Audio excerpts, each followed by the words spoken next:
So open చేస్తే cancer చుట్టూ మంటలు. ఆల్రెడీ దేవా అండ్ వర్ధ కలిసి రంగా అండ్ నారంగ్ వేసేసి ఉంటారు. సో ఇది ఇలా జరుగుతూ ఉండగా అటు సైడు మన భార్వ అండ్ ఇంకొకరు ఉంటారు భార్వతో.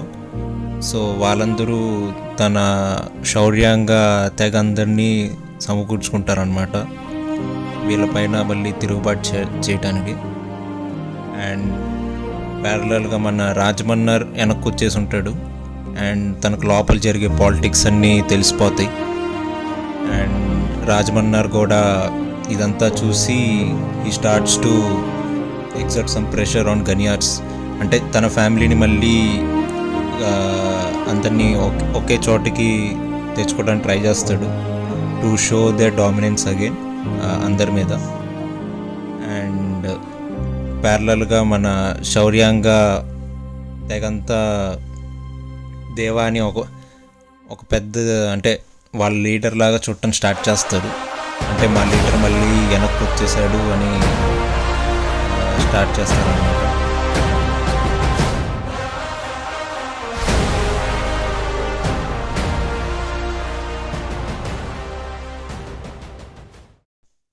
సో నెక్స్ట్ మనం బేసిక్ స్టోరీలోకి వెళ్ళిపోతే స్టోరీని 4 పార్ట్స్ కింద డివైడ్ చేశాను నేను. సో ఫస్ట్ వచ్చేసి అసలు మెయిన్గా కాన్సర్లో గొడవలు ఎలా మొదలవుతాయి మన సీక్వెల్లో వచ్చేసి ఉంటే. So there are different scenarios అనమాట. సో ఆల్రెడీ రాధారమ్మ ఆ చైర్ తీసుకోవటానికి కన్నేసింది ఆల్రెడీ. సో జగపతి బాబు అదే రాజమన్నర్ వెళ్ళిపోయినప్పుడు రెస్పాన్సిబిలిటీస్ అన్నీ మన రాధారమ్మకి ఇచ్చేసి వెళ్తాడనమాట. సో అది మిగతా దొరలకి అండ్ గనియార్ వాళ్ళకి నచ్చదు. సో ఆ రూల్ని మళ్ళీ వెనక్కి తెచ్చుకోవాలని రాధారమ్మ ప్లాన్ చేస్తూ ఉంటుంది. And at the same time మన భార్వ వచ్చేసి తన శౌర్యంగా తెగందరినీ మళ్ళీ తెచ్చుకోవడం స్టార్ట్ చేస్తాడు తిరుగుబాటు చేయడానికి. అండ్ ఎలాగైనా దేవాని కలిసి తన్ని కూడా ఆ ఆర్మీలో తీసుకొని వెళ్ళటానికి ట్రై చేస్తాడనమాట. అండ్ ఆల్రెడీ మన రుద్రాను ఓం వాళ్ళిద్దరూ చేతులు కలిపేసుకుంటారు గనియార్కి ఎదురెళ్దామని. అండ్ ఆల్రెడీ గనియార్లో వాలి అను చీకా వీళ్ళిద్దరూ పెద్ద రష్యన్ ట్రూప్ అండ్ ఆర్మీని తెచ్చుకొని మన్నారను శౌర్యాంగాల్కి ఎదురెళ్దామని వాళ్ళిద్దరు రెడీగా ఉంటారు. So this is all the battle field scenario across cancer. So అంటే అందరికీ వాళ్ళ డిఫరెంట్ మిషన్స్ అండ్ అకంప్లిష్మెంట్స్ ఉన్నాయి. ఇందా మనం చెప్పుకున్నట్టు భార్వ తోడెవరైతే ఉంటారో సో తన పేరు వచ్చేసి తిరు అనమాట. సో తిరు ఎట్టి పరిస్థితుల్లో దేవాన్ని మళ్ళీ పిలిచి అదే దేవాతో అంతా చెప్పేసి నిజాలన్నీ చెప్పేసి మళ్ళీ దేవానే మా కాన్సాన్ని పరిపాలించాలి అనే పట్టుదలతో ఉంటాడు. సో ఎట్టి పరిస్థితుల్లో అయినా దేవాన్ని కలవాలి మాట్లాడాలి అనే అంటే వేని ఎత్తుక్కుంటూ ఉంటాడు అనమాట. సో బట్ మనం పార్ట్ 1 ఎండింగ్లో చూసినట్టు దేవా వచ్చేసి ఆల్రెడీ వర్ధకి మాట ఇచ్చేస్తాడు. సో వర్ధ అడుగుతాడు అనమాట, అంటే ఇంకా ఈ కడియాలు ఇవన్నీ వీటి కోసం చేసిన యుద్ధం చాలు, నాకు ఇంకా కొడితే ఇంకా డైరెక్ట్గా కుంభస్థలానే కొట్టాలి, నాకు ఈ కాన్సర్ మొత్తం నాకు కింద ఉండాలి, నా చేతిలో ఉండాలి అని అడిగేస్తాడు వర్ధ. సో అందుకే తన ప్రాణమిత్రుడు అడిగాడు కాబట్టి సో తెగించేసి ఇంక నేను నీకు ఇస్తాను, నువ్వు అడిగింది నేను నీకు ఇస్తాను అని చెప్పేసి వర్ధకు మాట ఇచ్చేస్తాడు, కాన్సర్ కుర్చీ ఇచ్చేస్తాను అని చెప్పి. బట్ అటు సైడ్ భార్వ అండ్ తిరు వచ్చేసి ఎలాగైనా దేవాన్ని కలిసి దేవాన్ని మళ్ళీ రాజ్యాన్ని పరిపాలించేలాగా చేయాలి అని వాళ్ళిద్దరూ ట్రై చేస్తూ ఉంటారు మిగతా శౌర్యంగా తెగతో. సో మన తిరు వచ్చేసి చాలా ట్రై చేసి మొత్తానికి దేవాన్ని కలుస్తాడు వన్ ఫైన్ డే. అండ్ కలిసి మొత్తం ఇదంతా చెప్పిన తర్వాత దేవా కూడా అంటే వన్ కైండ్ ఆఫ్ ఎమోషనల్గా ఫీల్ అయ్యి, బట్ నా చేతిలో ఏం లేదురా, నేను ఆల్రెడీ నా ఫ్రెండ్కి నేను మాట ఇచ్చేసాను, సో నేను ఆ మాటకి కట్టుబడి ఉంటాను, నేను ఎట్టి పరిస్థితుల్లో కాన్సర్ని వాడి చేతిలో పెట్టాలి, వర్ధ చేతిలో పెట్టాలి అని చెప్పేస్తాడు తిరుకి. సో తిరు తర్వాత భార్వాని తీసుకెళ్ళి మాట్లాడి చెప్పినా కూడా దేవా వినడు అనమాట. సో నేను ఇచ్చిన మాటకే నిలబడి ఉంటాను, నా ఫ్రెండ్ వరదాకే ఇస్తాను నేను, మీరు మధ్యలో రాకండి, మీరు మీ తెగతో బయటికి కాన్సర్ నుంచి బయటికి వెళ్ళిపోండి అని దేవా సజెస్ట్ చేస్తాడు. బట్ అయినా కూడా వినరు వాళ్ళిద్దరు. బట్ తిరు చిన్న ఈవిల్ మైండ్తో ఏం ఆలోచిస్తాడంటే కాన్సర్ చుట్టూ అంటే కాన్సర్ లోపల ఉండే జనాల మధ్య చిన్న రూమర్ ఒకటి, ఫాల్స్ రూమర్ ఒకటి స్ప్రెడ్ చేస్తారనమాట. అంటే Deva is planning to take over the throne. అంటే దేవా వరదాకి తెలియకుండా మళ్ళీ కాన్సర్ని పరిపాలించడానికి ట్రై చేస్తున్నాడు ఎవరికి తెలియకుండా. అండ్ వన్ ఫైన్ డే దేవాని కూడా వరదాని కూడా చంపేస్తాడు. దేవా అనే పుకారు క్రియేట్ చేయడం స్టార్ట్ చేస్తాడు తిరు. అండ్ ఈ చిన్న రూమర్ని రాధారమ్మ అడ్వాంటేజ్గా తీసుకుందామని రెడీ అవుద్ది. సో అండ్ రాధారమ్మ ఈ రూమర్ని ఇంకాస్త స్ప్రెడ్ చేస్తుంది. అండ్ వరదాని మీట్ అయ్యి ఇదంతా చెప్తుంది. అంటే బయట పుకార్లు ఇలా వినిపిస్తున్నాయి, సో నువ్వు నీ ఫ్రెండ్ని నమ్మడానికి వీలు లేదు, ఎందుకంటే వాడి చేతిలో కత్తుంటే వాడు ఎంత పెద్ద మృగమో నీకు తెలుసు, నాకు తెలుసు అని సమ్ కైండ్ ఆఫ్ ఇలా చెప్పి వరద మైండ్ని మ్యానిపులేట్ చేయడానికి ట్రై చేస్తుంది రాధారమ్మ. అండ్ సమ్హౌ వరద గెట్స్ మ్యానిపులేటెడ్ అందరి వల్ల.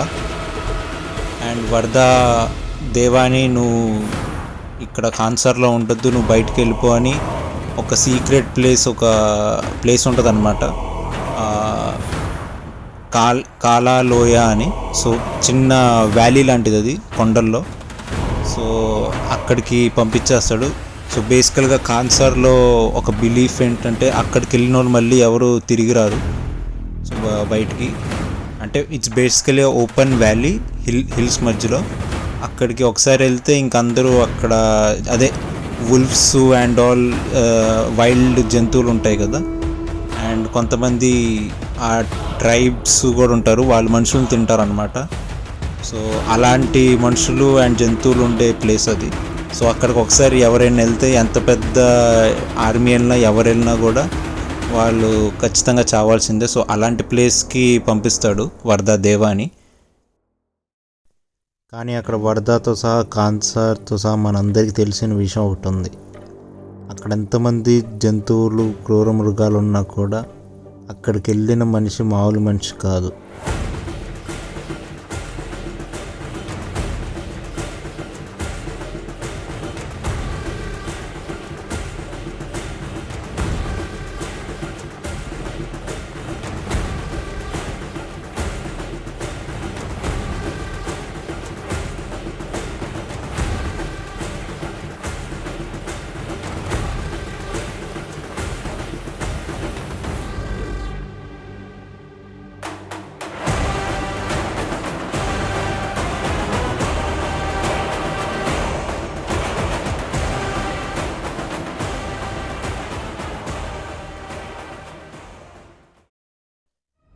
సో నెక్స్ట్ నేను చెప్పబోయేది 99.9% అసలు రియాలిటీలో పాసిబుల్ కాదు.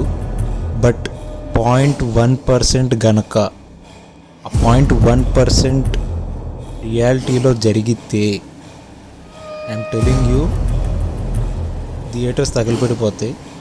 సో నేను సెకండ్ హాఫ్లో ఒక కొత్త క్యారెక్టర్ని ఇంట్రడ్యూస్ చేయబోతున్నాను. సో మన so called Korean fame Don Lee సలార్లో ప్లే చేస్తే ఎలా ఉంటుందా అని. సో ఒక క్యారెక్టర్ రాసుకున్నాను. ఇందులో తన పేరు వచ్చేసి డెవిల్ అనమాట.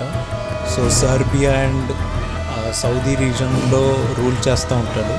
బట్ కాన్సర్ గురించి తెలిసి కాన్సర్ని కూడా టేక్ ఓవర్ చేయాలని ఇండియా సైడ్ వచ్చి కాన్సర్లోకి ఎంటర్ అవుతాడు, టెరిటరీలోకి. అండ్ తన లోపలికి వస్తా గనియార్ ఆర్మీ అండ్ మన్నార్ ఆర్మీని అంతా చంపేసుకుంటా లోపలికి వచ్చేస్తాడు. అండ్ ఆల్రెడీ మనకు అక్కడ దేవా అండ్ దేవా తాలూకు ఎవరు మనుషులు కూడా ఉండరు అనమాట ఎక్కువగా. సో డైరెక్ట్గా డెవిల్ వచ్చేసి రాధారమ్మని కలుస్తాడు. డెవిల్ రాధారమ్మకి మాటిస్తాడు కాన్సర్ని మళ్ళీ తన చేతిలో పెట్టేస్తాడని చెప్పి అందరినీ చంపేసి. కానీ ఇన్ రిటర్న్ తను ఇంకా పెద్దది ఏదైనా ఇవ్వమని అడుగుతాడు.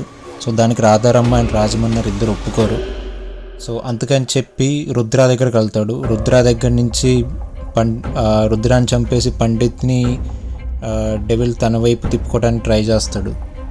సో డెవిల్ పండిత్ని కలిశాక ఒక పెద్ద అబద్ధం చెప్తారనమాట. అంటే రుద్రాన్ని చంపేసాం మేము, నువ్వు ఇంకా మాతోనే ఉండాలని తన్ని మ్యానిపులేట్ చేస్తాడు.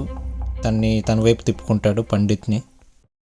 ఇదంతా జరుగుతూ ఉండగా ఖాన్సార్ లోపల మీటింగ్ జరుగుతూ ఉంటే వరదాకి ఒక చిన్న పార్సల్ వస్తుంది, ఒక చిన్న బ్యాగ్. ఆ బ్యాగ్ ఓపెన్ చేస్తే తన తమ్ముడు తలకాయ ఉంటుంది.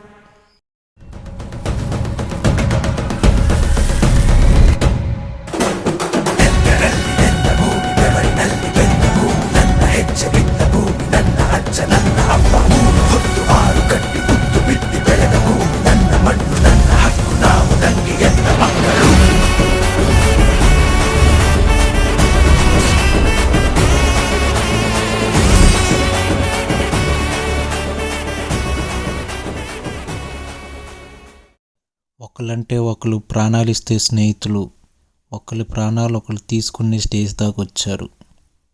అసలు కథ ఇప్పుడు మొదలవుద్ది.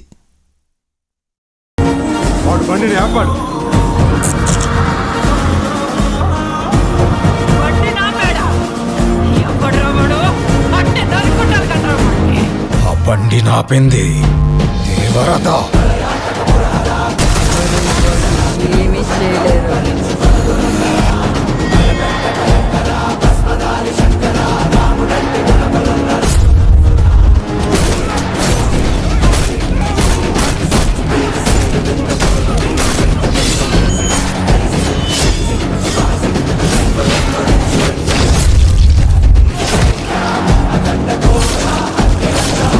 ఖాన్సార్ కా సలాం. వరద రాజమన్నార్